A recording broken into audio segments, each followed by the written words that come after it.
This is MC Fireside Chats, a weekly show devoted to the outdoor hospitality industry, hosted by Brian Searle and Kara Sismadia. You'll hear from special guests that focus on topics to help your business succeed, all backed by Modern Campground, the most innovative news source in the industry.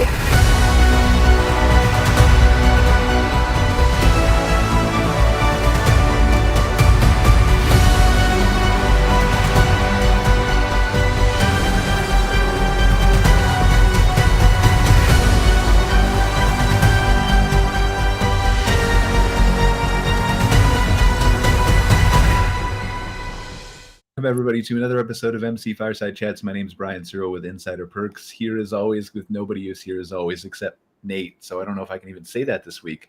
Kara Sismadia, my co-host, is missing. She's in a board meeting for RVDA of Alberta. And our other recurring guests are MIA too. Sean Vidrine. Hopefully we will have him here next month, but he just closed on another new Jellystone property. So congratulations to him. He's needing to focus his attention efforts there. We're hopefully Joe Duemig is coming from At My Community, and Duncan Winship from Papoose Ponds. They didn't tell us they weren't coming, so maybe they're just a couple minutes late. We will see if those things happen.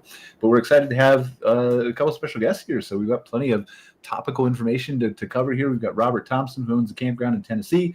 We've got John Griffiths, who's going to talk to us about some really cool culinary options for glamping, campground resorts, things like that.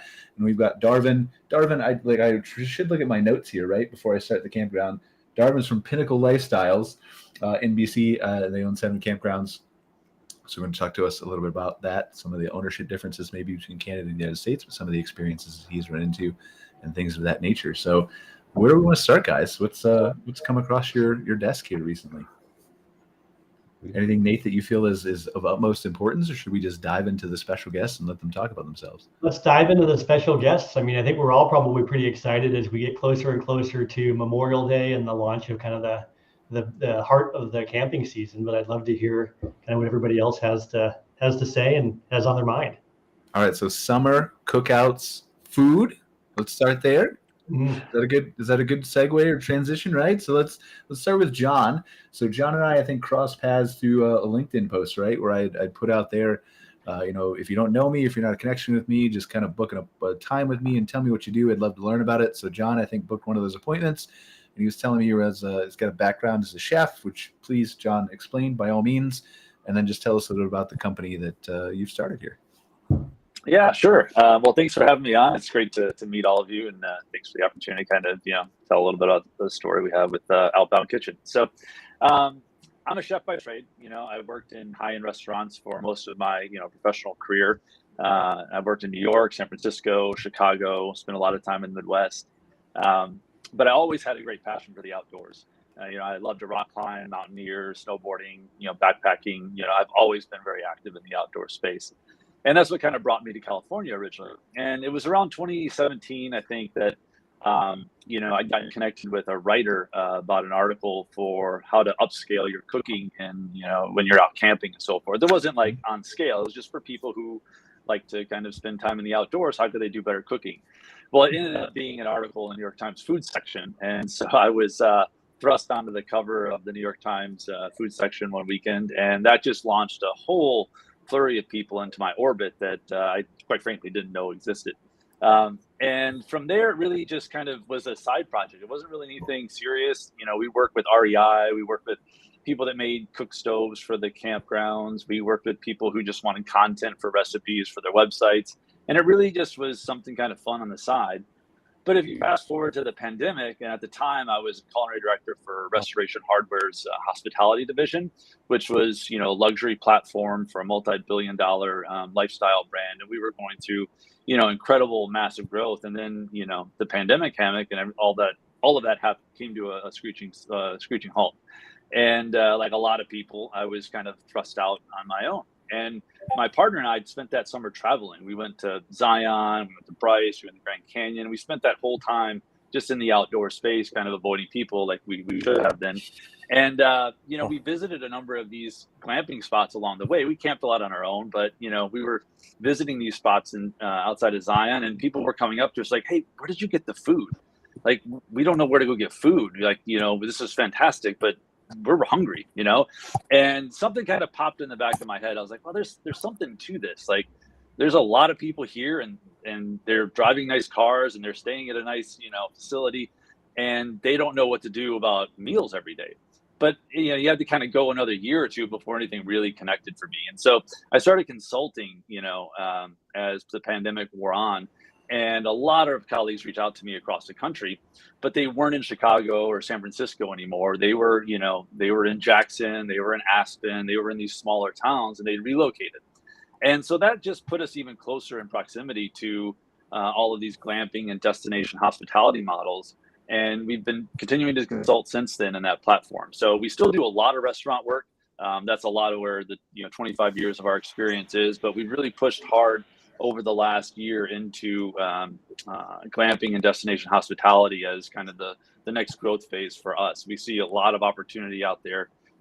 Operators just, food and beverage got a bad reputation. It is incredibly labor intensive, and it does have a pretty high failure rate overall, but with the right expertise and knowledge, you can stem off a lot of those kind of early stage, challenges, and you can produce something that's really efficient and pretty profitable overall. So that's kind of what we are and what we do now.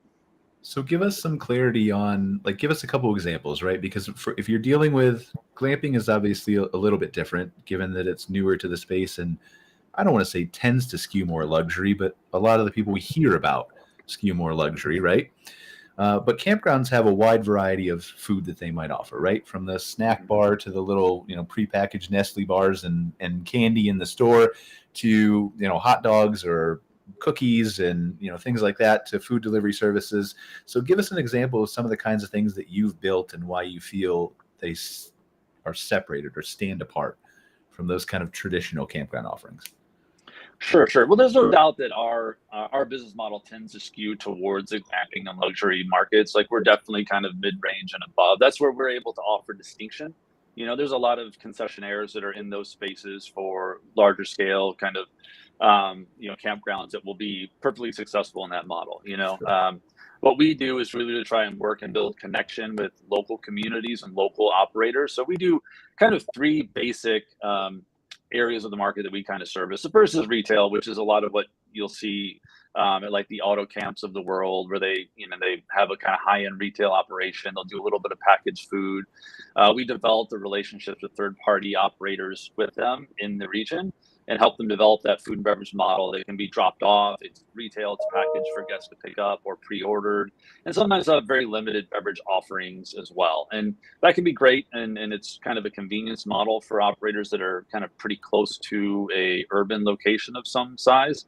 It doesn't have to be very large, like auto camps down in Joshua Tree is not too close to anything other than Palm Springs, like an hour away.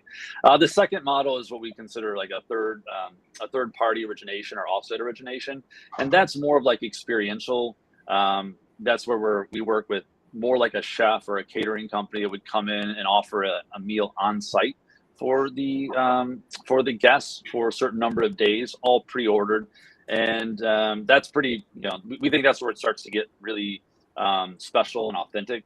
People really want something when they're going to these higher end destinations that is immersive, it's authentic, it connects them to the locality more. They don't want to go to, you can go anywhere to a hotel now in great luxury destinations. You can be in the wilderness, you can be in the wild, you can have all those things at your fingertips inside of, a big lodge. So people want something that's a little more authentic. They want the food and beverage to also kind of build on that, and not be just, a hamburger or a hot dog that they came in on a truck frozen, 3 weeks ago. And the third level is kind of where you get into more of the full service operation, which is essentially like building a restaurant at one of these locations. And those tend to be pretty simple. They're, unique offerings, but we don't need to be overwrought with the complexity of it. These things can be built in operations that actually use domes or tents as the actual dining room. So you're not having to build a full lodge structure. You build just enough to house the kitchen and the service spaces. And then you can actually build something that's really, similar to whatever the accommodations are on your property. Do you have a sense of, or any data of how this can potentially, and obviously every campground is different based on your location and what you're offering and what your type of clientele are, but do you have a sense in general of how your three options here can impact revenue at a campground or a glamping resort to the positive, right? Because traditionally, I think you hear that restaurants tend to operate at lower margins. Mm-hmm. Yeah, we see it is true that they operate somewhat in lower margins, but that depends on the scale and scope of the offerings that you try to develop.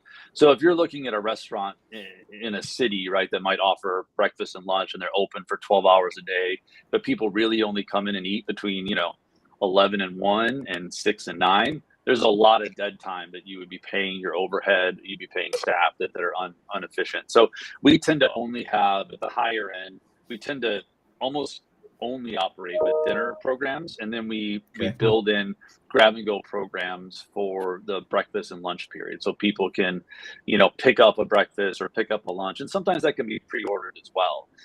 The retail models, all the stuff we do is really efficient, and we tend to see revenue positively on all of them within a year of operation. So the retail model tends to, that we have, and our data does skew to the high end, but we see about 5 to 10% of ADR in retail food and beverage models.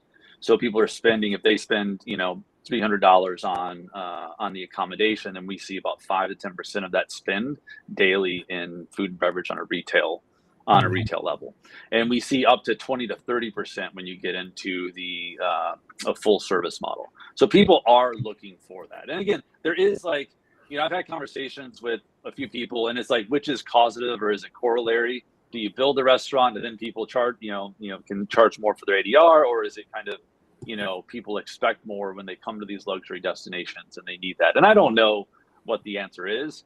We've done some projects where it's a new construction with ADR or with the restaurant going in at the outset, and then sometimes people reach out and they've got the established location and they want to, build that next level of offering for their guests. So it can go both ways. All right, so I'm completely out of smart questions now. But the good thing is that we have a campground owner show here. So Nate, Darvin, Robert, do you guys, if you were to ever consider food and beverage service at your park, pick apart John's offering. Like, what would you need to know? What would it have to do? What would it have to, what would make economical sense to you from an ADR perspective, revenue standpoint, for you to consider something like this? Do you have any questions for him? Yeah, I mean, I'd want to know, I guess, what you suggest. Like, one of our resorts, we have a full restaurant, and the other resorts, we just got stores, so we're not really serving. So how do you start? What would you recommend to get going, and what kind of food is in highest demand? Without giving away any secrets, right? Now we can't. Yeah. At some point, Darvin, you're going to have to give the man a little bit of money. But yeah, generically speaking, right, John, what you can tell us. Yeah, I mean, it really depends. There's a lot of factors that go into developing food and beverage in kind of these destination locations, and it has to do with your proximity to an urban center where you can get deliveries, what kind of deliveries are available to you, what kind of vendors are available, what type of offerings are working for your guests right now, what is their demand seem to be. The shift from retail to full service is kind of like that big leap, so some operators like to kind of take the next step and maybe build in a minimal kitchen development, and then do like seasonal dinners during the warm weather and try and offer like a local chef to come in, see what that demand is before you start to build a restaurant and staff it fully. So that's kind of like the entry point, I guess you'd say. As far as the caliber of food, it just depends on where your operation is in kind of the market segment, what you're trying to appeal to with your customers. We definitely focus on, like I said, authentic locality. We want people, like I said, authentic locality. We want people to come to these locations and be a little feedback here. I don't know what's wrong. Getting a little feedback here. I don't know what's wrong with.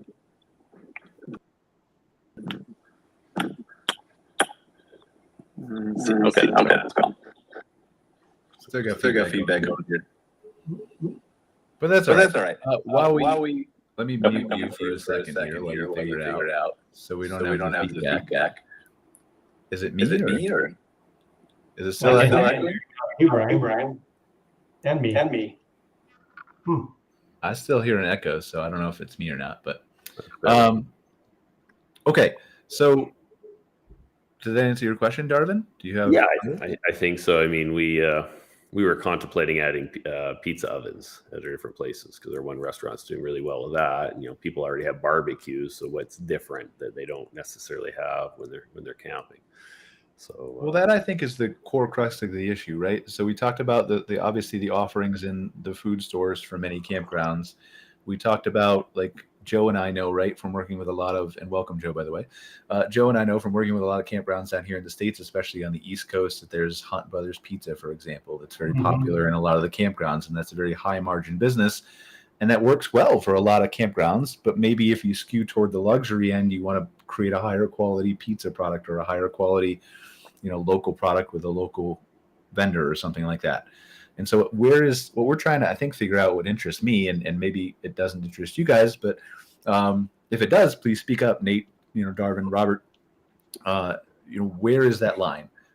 How do I analyze my campground guest and decide, is the frozen pizzas from the grocery store good enough in my store? Is the Hunt Brothers the step up to that? Is that enough? Or do I need to go beyond that? Or not even need to go, do I want to go because I have a possibility to enhance my revenue even further? Yeah, I think maybe building on your question, Brian, John, as you talk about kind of how you approach this, we've got kind of varying degrees of food service, but we've honestly steered away from any properties that have full service restaurants.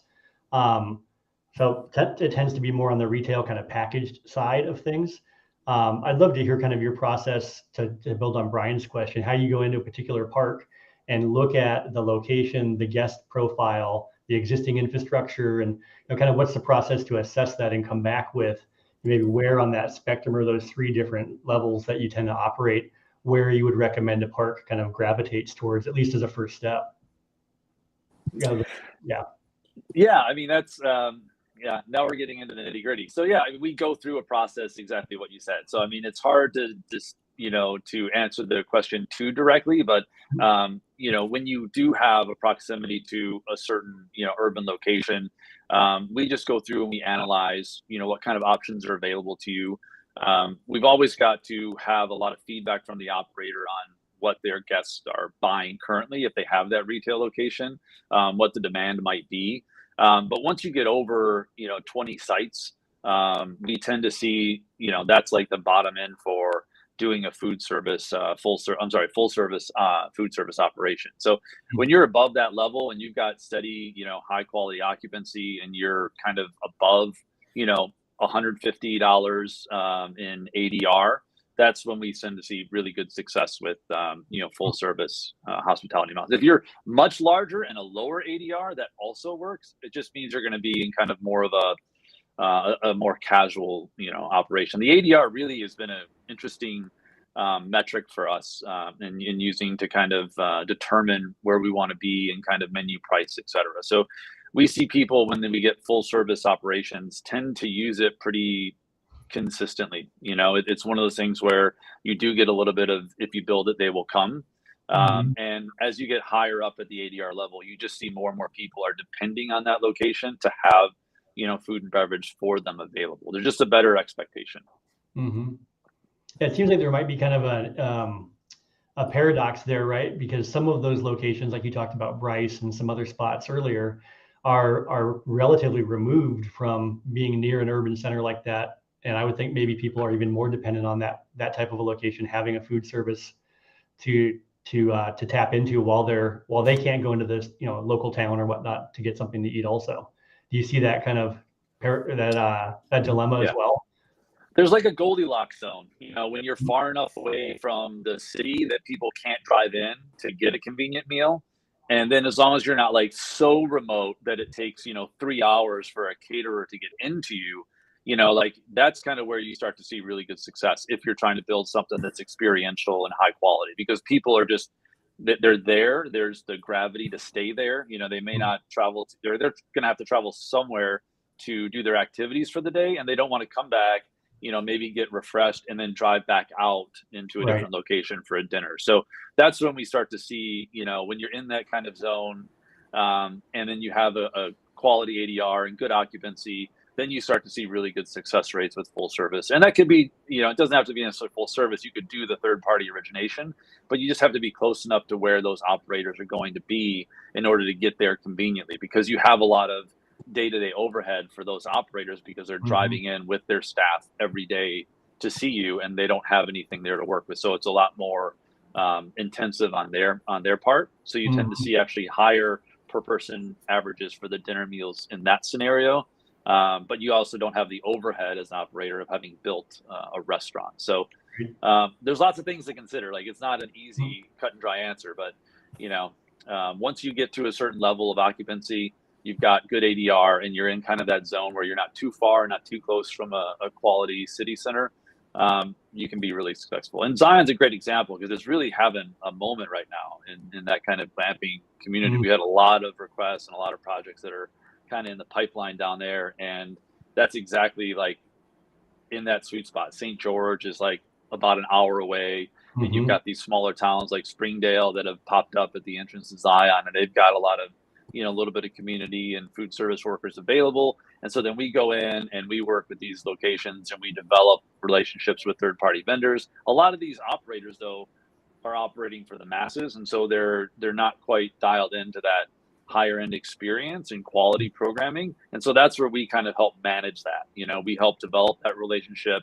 We have an R&D team here in the Bay Area that works on the menu writing and development so that we can go into these locations and deliver, a fully operational playbook of how to run these full service or partial service operations and do it with the talent pool that you have in the market that you're in.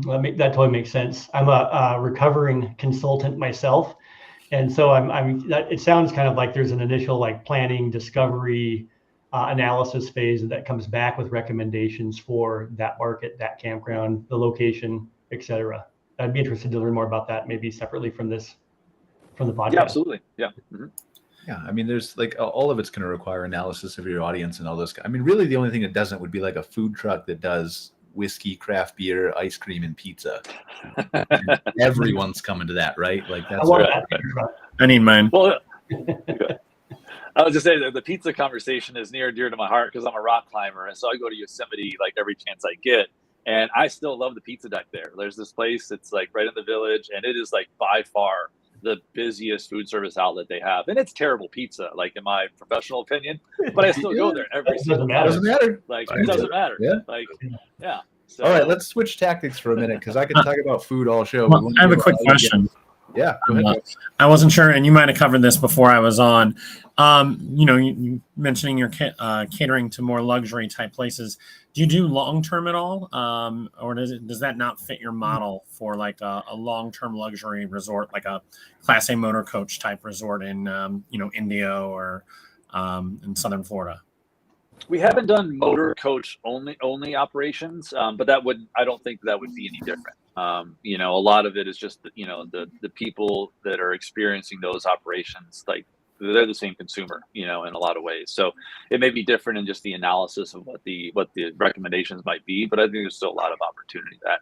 And we also do, as far as long-term go, I thought you were maybe talking about like management. We do management programming too. So we will help operators. That's something new for us going into this next year is we're trying to make it easier. So we're also working on management programming to help actually operate these food service locations once we get them up and running. Because we feel like it's also one of those things where the operator just doesn't have the experience or the bandwidth a lot of times to manage the staffing and all of those. Like, I mean, restaurants are intensive, and so you got to make sure that you've got the capability on site to deal with those staffing or delivery issues, things like that.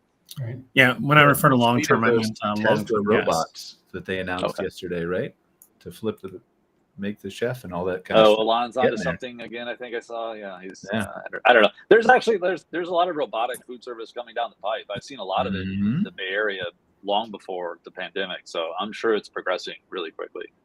Yeah. Okay, let's switch. We got to cut off. I got to cut you off, Joe. What? One more question? One more question for John. One more question.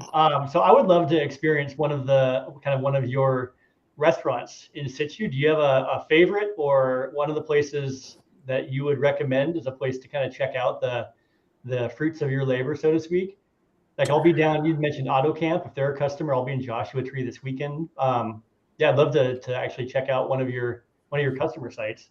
Oh, great. Well, AutoCamp's not one of our customers. I would probably have to get back to you because depending on when you're going, there's a couple cool things we're doing in Zion that I think would be really worth checking out. Yeah. All right, great. I'll follow up with you separately on that. Okay, sounds good. Yeah. All right. Sorry, Brian. I couldn't resist. No, that's okay. Like I could talk about food forever, especially pizza. But anyway, all right, let's go over to Darvin for a second. So Darvin is in Canada. I'm just going to pick on him. Like, Darvin, you get to go second because I'm in Canada. Yeah. I'm not a Canadian, but I'm going to give you preferential treatment anyway. So Darvin runs Pinnacle Lifestyle, fastest growing outdoor recreation company. I heard you before the show. You own 7 properties. So tell us a little bit about Pinnacle and what you guys are doing in the industry. Yeah, well, I'm also based out of Calgary, Alberta, in Edmonton today. My background. If you're based out of Calgary, we got to go get a beer sometime. We do. Yeah, I wrote that down. I didn't know you were here either, so definitely want to connect. But yeah, I love the industry. My background's more in the Pinnacle wealth broker side. I started an investment dealer coast to coast. We got financial advisors that raise capital for private companies. And so that's what I've been doing for most of the last 17 years. But a few years ago, we were looking at starting Pinnacle Lifestyles, which was actually going to be properties in the Caribbean. And then when COVID hit, we had one of our analysts identify a property that was in Alberta, and it was a campground. And my business partner, Tom Wach, he did his thesis when he's doing his master's in finance in campgrounds. And so we started talking about it. I thought, this is a great business for an investment. I was looking for a personal investment. So I bought the first one myself. That was in Edson, close to the wildfires that we have here today. And it was quite a big success. We did a lot of renovations on it and turned it into a pretty vibrant campground from a little bit more of a quieter, more sleepy campground that hadn't had any love put into it for quite some time. So then we started investment fund with Pinnacle Wealth Brokers. So from an investment standpoint, like we had spent the last 17 years raising money for REITs, car washes, storage facilities, and so we raised over $1 billion just from retail investors on those kind of projects. And we saw what worked and what didn't work. And, we're big on governance and, protecting investors. And so we put together some offering documents, and we did a fund, and we bought some properties. Our first fund that we did with retail investors was Revelstoke in British Columbia, and then Sicamous, and they were KOA campgrounds. In British Columbia, I think there was only 4 KOA campgrounds. They're very light in the west coast of Canada. Pretty light, so very similar, and they fit good in the same fund because they were similar properties. They did pancake breakfasts, on the Saturdays, and they had the small KOA cabins, and they had a lot of full service sites, but they also had camping sites. But really, we look for world-class destinations, and our main focus is along the Trans-Canada Highway number 1. So if you are flying into Calgary or Vancouver, you're taking the road to go to the other city, and you drive right by a lot of our properties. So we have 5 properties kind of in that region. Golden is one that we're developing a brand new campground on. We got 200 acres along the river. River. Yeah, it's beautiful, Columbia, right on the Columbia River and the Wadabit Creek. So we actually own on both sides of both the creek and the river. So that'll be a gorgeous spot for glamping. We're going to put some glamping, some RV sites, and some cabin sites on that property. And then in the shoe shops, where I spend my summers, beautiful lakes, pristine. You can see 30, 40 feet down. Okay, I'm sorry. I got to stop you again. This is ridiculous. My girlfriend has a cabin on Lake Shuswap. Her parents do. Yeah. So we spend like a month up there every summer too. So paradise. Yeah. Can't get enough of it. But as you know, in Canada, we don't have that all year long. So we got to make the best of our summers, right? July and August is where you make the money. Kids are out of school, and that's it's longer seasons in the shoe shops. You can be in the lake and boating now because the water is already warm enough. So you got really from May 1st to September 30th, and that's when our campgrounds are typically open. But we're converting ours to be more attractive in the winter time as well, and doing deep services because we're in skiing paradise like Revelstoke. That mountain is the tallest vertical of any ski hill in North America, and we're right in town in Revelstoke there. So we're moving and converting half of that campground to selling our RV and cabin lots to people that want to just leave their RV there or build a cabin. And so we're just moving into that for half of that campground, and we'll keep the other half as our nightly rentals. And then we have some levels of service and stuff, for food at our store. And then we're doing something very similar down the road at Sicamous. It's also a sledder's paradise. Sicamous, I think, is number one in North America for sledders. It's also the houseboat capital of Canada, and so very, very good destination for winter and for summers. And then our other property. I didn't know the sledders thing, but where are you at on Shuswap? Where's the property at? So we have one. The Sicamous one is before you get into the Shuswap. So it's actually in Malacqua. I think 12 minutes before you get into the town of Sicamous. Okay. Yeah. And then we have one 10 minutes past Sicamous on Mara Lake. Mara Lake, I think, is kind of the nicer, smaller lake, the first lake where the river comes in and feeds into the big Shuswap Lake. And then we have another one that's called White Lake, which would be just elevated above the big Shuswap Lake, and it's by Blind Bay, just past Salmon Arm. Okay. So, that's a top 10 fishing lake for rainbow trout in Canada, and so it's a beautiful boating lake, just crystal clear. So we'll have to come visit this summer. We'll do like a live show from one of your parks or something, because I'll be up there anyway. So yeah, I'd love that. Yeah, I mean, I grew up on the lake as a competition water skier. I just love being out on the water. See, I never did that. My girlfriend did, and she makes fun of me because I can't water ski or do any of the things. I'm like, I didn't grow up with a boat. What do you want? Like, I'll break my legs. Yeah, so, some of us learn.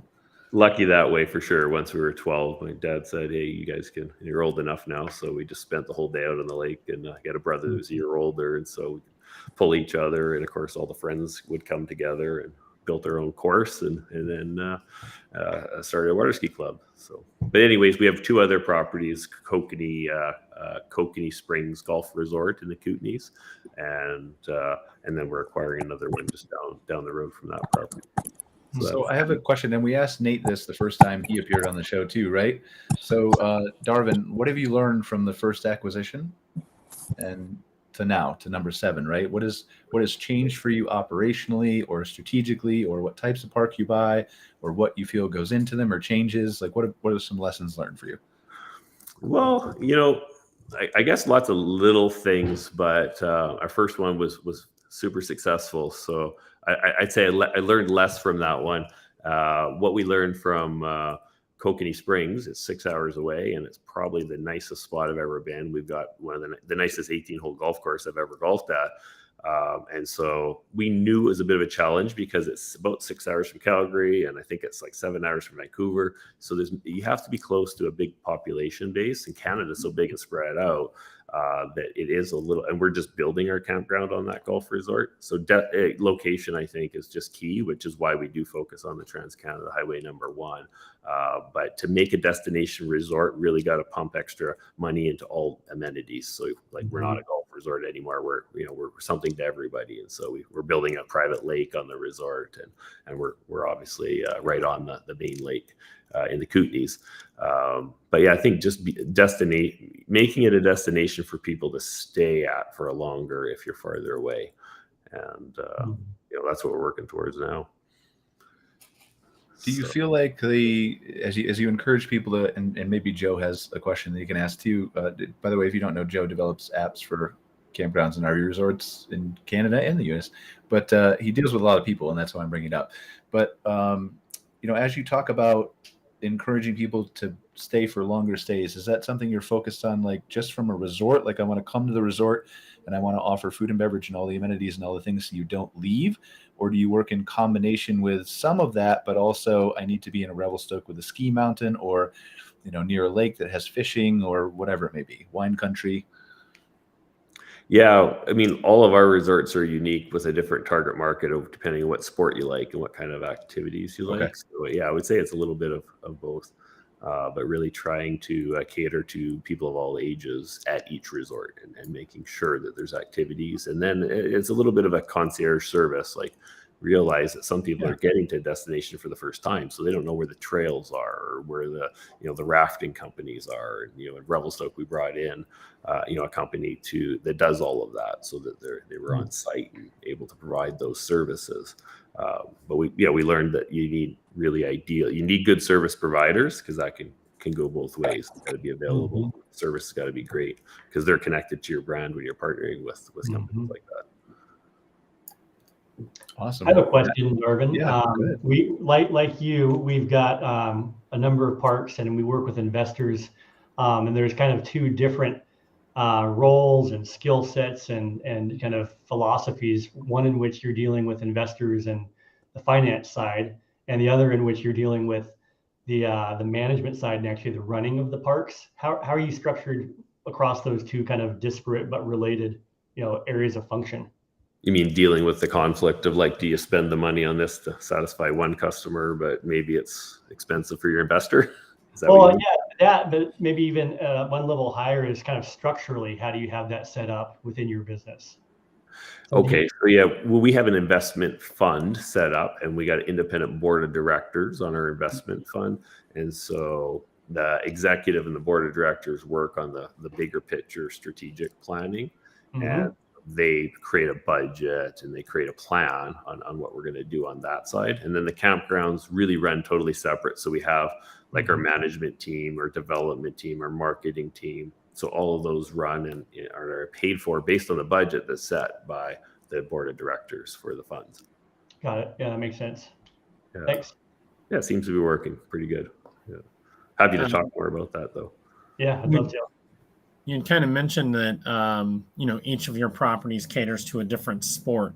I don't know. I'm sure Brian saw this, but there's a conglomerate in the U.S. called Spacious Skies, and just over the past year, that 2 or 3 times they've come out with like different tours of their campgrounds that they put out, like go to this one to follow the leaves changing or something like that.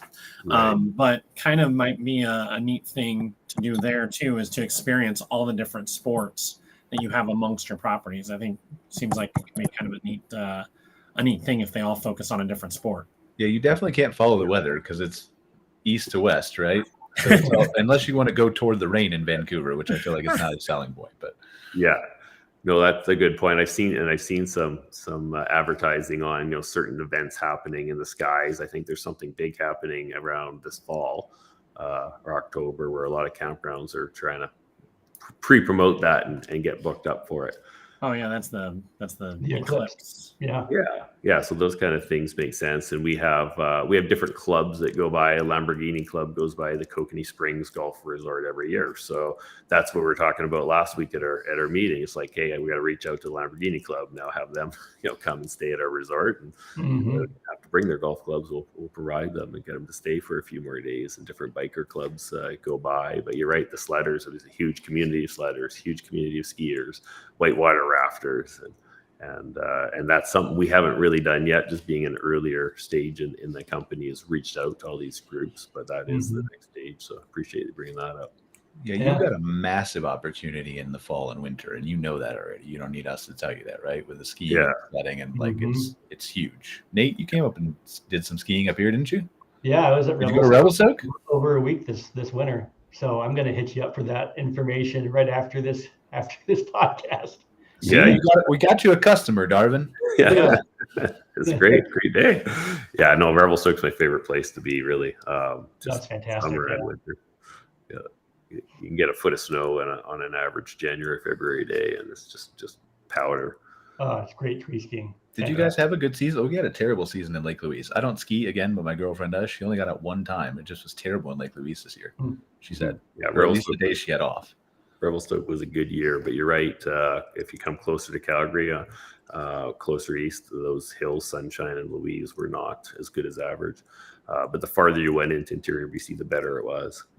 Silver Star, I skied at Silver Star, and they had about a foot of powder the day I got there. So that's close to our Mara Resort, I think 40 minutes away from the shoe shop area.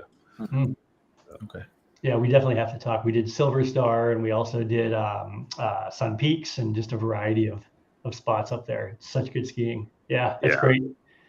Hey, touching on, I think something that Joe mentioned earlier. So you've got these different resorts, and we've kind of played with this idea, being somewhat early stage ourselves. We haven't executed on it yet, but have you thought about the idea of doing kind of like portfolio marketing, where you put together kind of trips across a couple different locations and market that as a more of a package tour, or kind of a way to promote your suite of properties as a vacation destination, in totality as opposed to just individually? Yeah, you bet. That's, again, we're probably at a similar stage as you, is we're planning that. We had one motor home tour company that had, I think, like 28 or something motorhomes come through, and they've been staying at Revelstoke every year, and they're staying at other places, but it's a lot of work for the organizers. So, we've already brought up to them, hey, we'll help organize, some of yours, because we got, 7 locations that you can go to. There's a ton of groups like that would be good to put a plan together of how many sites, and you got to plan in advance, because you got to lock off all of those sites that they're going to be staying at. And typically our customers want to rebook for a year in advance. If they love their site, they want to book for next year. So that's something that we need to plan more than a year in advance. Right. It's interesting how some of that is a low-hanging fruit too, right? Because we talk about how convenience wins the day in almost everything, or I do a lot, right? Yeah. But if you can make it more convenient on those groups, it's so easy, because they don't want to do all the legwork and all the research and all the things. And yes, there's a group planner, and yes, they have a certain quality standard and type of place they want to go. But if they know they like you at one place, there's a chance they like you at other places. If you can just make it easy on them, boy, the business is just there to take really easily. Absolutely. Yeah. It's a whole team approach, and figuring out, okay, who's going to put the marketing together, who's going to call all these groups and follow up with them, and the managers at each resort got to say, okay, I'm blocking off these sites, but yeah, once you get it going, like that, like you said, low hanging fruit, right? Like that's great. Robert, are you there? We can't see you. Yeah, I am. I've been having connectivity issues intermittently here. Can you hear me? Yes, we can hear you. So we can't see you, which is unfortunate, but that's okay. You'll be just fine on the podcast. That's audio later that we'll release. So do you want to tell us a little bit about your business, Greeter Falls Campground? Sure. We're in our second full season. We're between Nashville and Chattanooga, in a rural area adjacent to the newest state park in Tennessee, which is known for its waterfalls and vistas. Unlike our other guests, having been an entrepreneur for a few decades, I have no desire to grow and franchise and get lots of other campgrounds. This is we're a 50-site campground. This was my retirement project. It's only I established it because it's my favorite place to camp and hike in Tennessee. I'm from California, and there's a plethora of nature things out there that I enjoyed, but in Tennessee anyway, in the Southeast, this is my favorite. Always loved waterfalls and nature. I live up in Nashville on a houseboat for the last 17 years, and this is now I get surf and turf, woods and water. We cater to we're unlike most RV parks, have 10 to 15 sites per acre. Makes a lot of financial sense. We have 2 to 3. They're individually hewn out of the raw timberland that I bought 2 years ago, and each site is different and heavily wooded.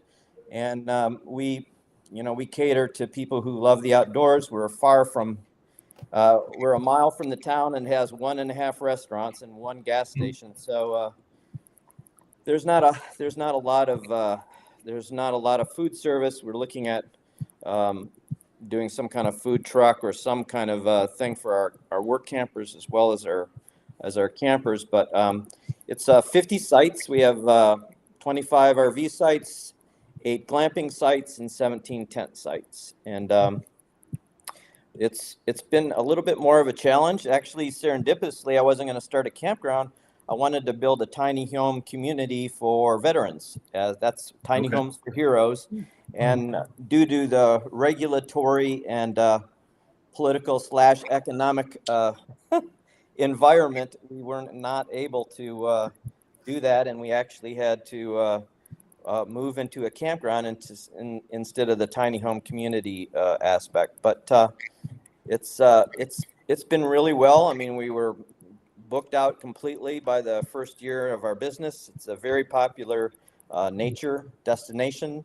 You can walk from your campsite to 3 waterfalls in less than a half a mile. So I'm enjoying it, and by and large, I love the camping community. Always loved camping and hiking, and that's kind of why I did this. Although it's turned into be a bit of more of a challenge than I anticipated, which is pretty much typical of my other entrepreneur endeavors. I usually jump in first and figure it out later, and that certainly has been much to the consternation of my wife and to the amusement of my children. I'm doing this little project in my later life here. So what, this is going to be my next question, right? Like, what are the challenges that you run into, and what have you overcome and have still yet to overcome?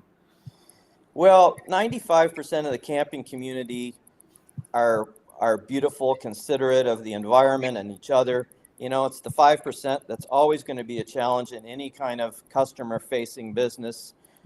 We did just have a complete camp takeover of 169 people that were there for nine days celebrating a festival, Passover festival.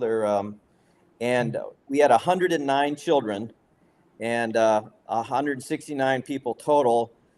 Weekend, when we have a long weekend with campers, it's one level of trash to deal with and just logistics, but that many people all crowded around one little area was, we all chipped in, but it was definitely a challenge, particularly to keep everything, as clean and neat and serviced as we would like. Although I tell you that to me, the reward of it was to see 109 children, 106 children rather, for 9 days with never a electronic device in their hand.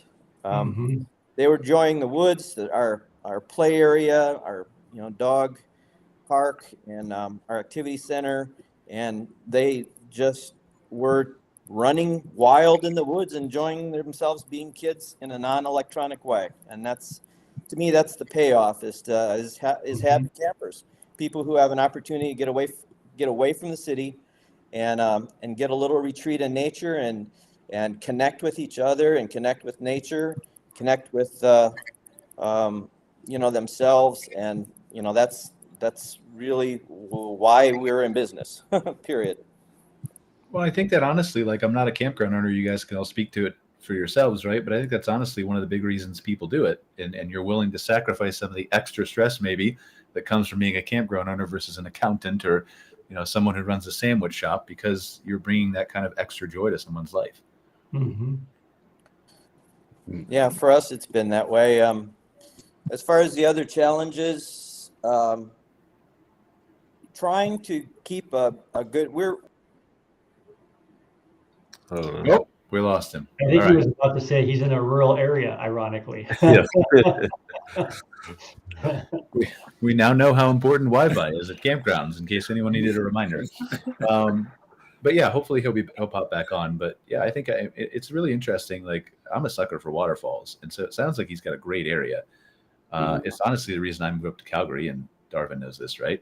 Like, we're 45 minutes from, well, I don't know how many hundreds and hundreds and hundreds of waterfalls that are probably there that I'll never be able to explore in 10 lifetimes. But Tennessee is great for that. I've driven through that many times.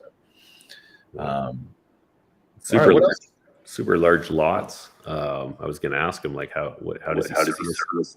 There he is. And we can hear him or see him. Oh, the miracle of electronics. I'm sorry I missed the last 20 seconds and zapped out here. We're actually on vacation. My wife and I are in Alabama on vacation, the first in a couple of years. So. Well, that's better.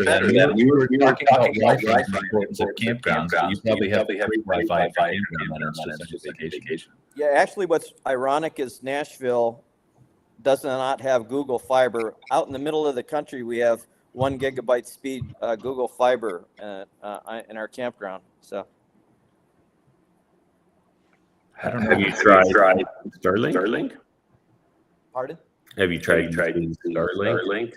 Well, like I said, we got Google. No, oh, you mean down here in our vacation? Oh no, I was thinking you got fiber at all your properties. No, yeah, we have Google Fiber at our whole campground. Oh, that's amazing. Yeah, so we get a lot of remote workers, that new to the area, got jobs, and so they're able to work remote in the middle of the wilderness. So. Yeah. Your servicing costs are higher 2 to 3 per acre. Pardon? Your service. Somebody's got an echo back on their audio. I tried to mute myself. But Darvin, I missed your question. I'm sorry. Yeah, maybe I was asking about your servicing costs, maybe 2 to 3 per acre. That's really spread out. Is the land that much affordable there? The labor to make such large lots? Yeah. Can you still hear me? Yeah. Okay. Yeah. Obviously being in a rural area is a little bit different price strategy. Although to tell you the truth, we built this during COVID. Prices on everything was going up weekly, and since we moved into the area, the property prices have gone up 200 or 300%. So yeah, we kind of got in because it was just a beginning area, and now kind of everybody's catching on to it. The state just authorized $110 million expansion project that's basically in our backyard, so we're going to benefit from that as well. But locals, I don't know if any of you, if you build new campgrounds, but there's always I ran into this in my other businesses, particularly in California. I started a movie studios, and people in the area always have mixed feelings about development. And so we came in and we've tried our best to earn the respect and of the community by giving back. We built the town. Town didn't even have a website. I built it for them. We kind of did road improvement projects, got involved with city council and all those kind of things to try to basically show them that the hospitality business and what we were going to do was going to contribute to the community, certainly the tax base, but also, not be bring a bunch of outsiders into the land and mess up their community. So. Yeah, I think those are valid concerns. And Robert, I'm just because I think it's you that's causing the echo, but I'll unmute you if you want to talk.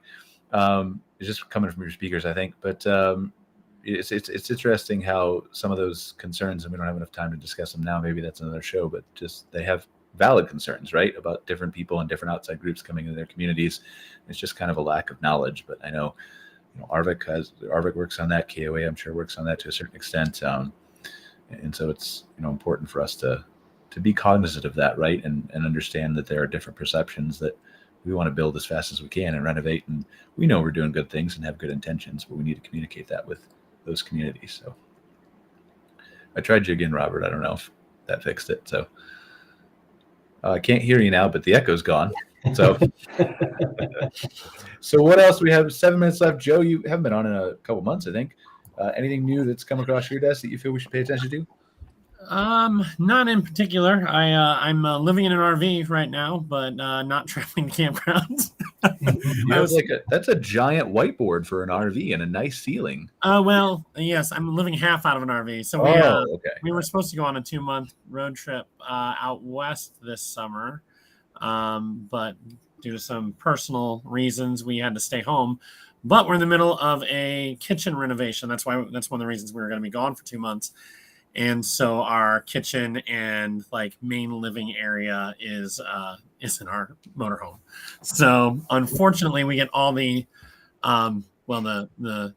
we lose all the joy of being in a campground with all of the not joy of living in a tiny space.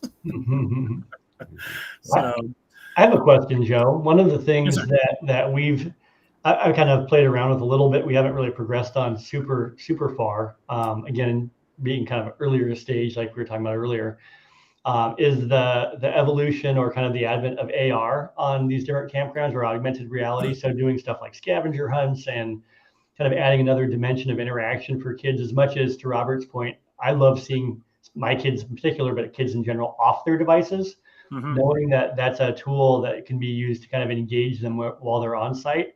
Have you seen a lot of what's your perspective on that as sort of on-premise, augmented or supplemented experiences? Yeah. So that's actually my our stance on it is that our goal is to try to get information to campers as quickly and easily as possible while they're on site, so they're not spending the time on their phone. They're going to have it, they're going to use it, but the goal is the goal of our product isn't to play a game on there. I mean, we do have scavenger hunts, but what we do for our scavenger hunts is allow the campground to build their own, to go around the property, go and take a picture of this, go and, answer this question that we've put on and go over here and do that. So they entertain, the property is entertaining them and not trying to build a game on the phone. I don't think that is very useful.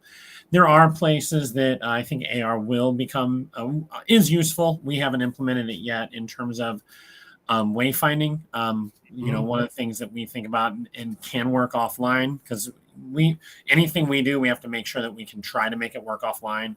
Obviously, certain things like store sales, we can't do that. But in terms of wayfinding, we have some customers that are actually in the up near Calgary, between Calgary and Edmonton, that there's a bunch of mountain trails, and there's no cell service there. But it would be really neat for them to be able to see, okay, where's the nearest trail from this one? If I want to go find another one, and I don't have any cell service. And so one of the cool things that we want to do is start where they can just go and look and see those waypoints that are recommended to them by the resort, or, and in this particular case, it's a Chamber of Commerce in Rocky Mountain House. So, and I will say this too. Go ahead, Joe. I'm sorry, finish. You're good. I was just going to say, I'll stick up for what, like, Joe and I have had these conversations about AR for years, right? And I think we're both on the same kind of mindset. But even more so now that we've had, and I can't go a show without mentioning AI, as you know, but there's a really good TED Talk I watched about a week ago from a guy who's starting a company called Human, but he showed off this really cool device, and I won't get into what the device is, but Nate, we help you with marketing, right? We can do, we can have this conversation about AR and VR offline if you want, and I'm happy to expand upon it. But I think the future is very screenless, and I think AI is going to enable that a lot of places. And so while, like, I think we all want what Robert mentioned, to get people off their devices as much as possible, while also keeping them engaged with activities. And I think there's a way to do that without a screen.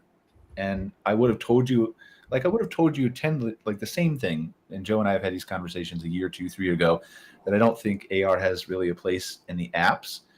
But I would have told you last year that I still think AR has a future of some capacity, whether it's for camp. But I don't think that anymore. Like, I'm not sure I believe that anymore. I think that screenless technology is going to be absolutely amazing for campgrounds, and AI is what's going to bring it here.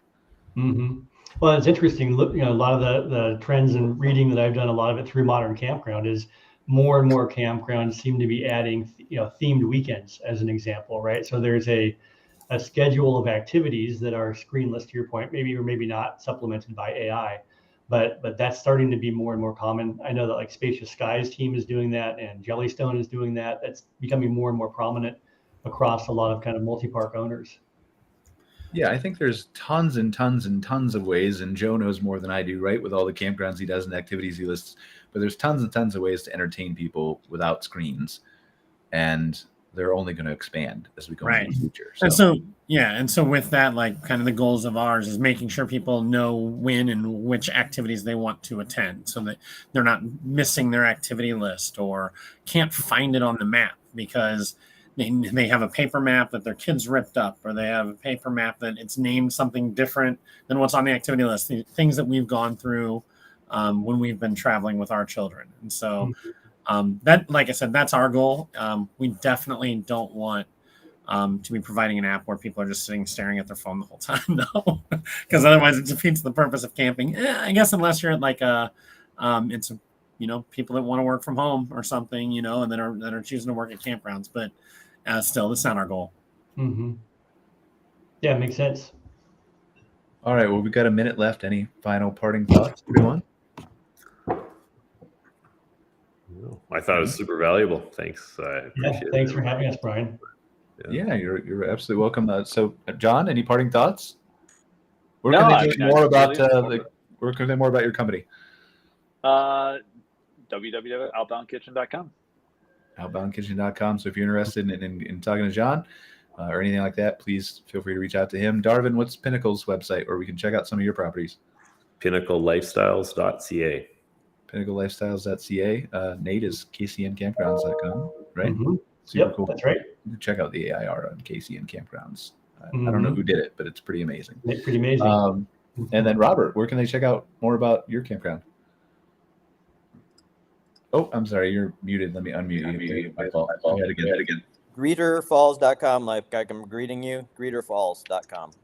Awesome. And it's also the hashtag for pretty much any social media, Twitter, Instagram, etc. And I guess we might as well let you do it, Joe, right? Anyway, they already probably know, but at mycommunity.com. Yep, at mycommunity.com. All right. Well, thank you guys. I really appreciate you all joining us. Darvin, it was great to learn about Pinnacle Lifestyle. Definitely hit me up. Like, I'd love to, go get a beer or a coffee or whatever you're into, right? Or if we We'll do that. Connect with Shoe Swap because of our schedules, then we'll do that. John, appreciate you being here talking to us about, some of that stuff fascinates me, right? Some of the new innovations and the ways that people can level up with ADR. And so I'm excited to keep bringing those topics to the show. Nate, as always, thanks for being here. Joe, as always, thanks for being here. Robert, someday I'll make it down to Tennessee and check out, I love waterfalls. I was telling while you're disconnected. So appreciate you being here. Sounds like you have a great location. So thank you all for joining us, and we will see you next week on another episode of MC Fireside Chats. Take care, guys. All right. Thank you all. Yep. Bye. Thanks for watching this episode of MC Fireside Chats, hosted by Brian Searle and Kara Sismadia. Have a suggestion for a future show or want to see your campground or company as part of an episode? Email us at hello@moderncampground.com. Join us next week for another episode. And don't miss the latest outdoor hospitality news and commentary from around the world at moderncampground.com.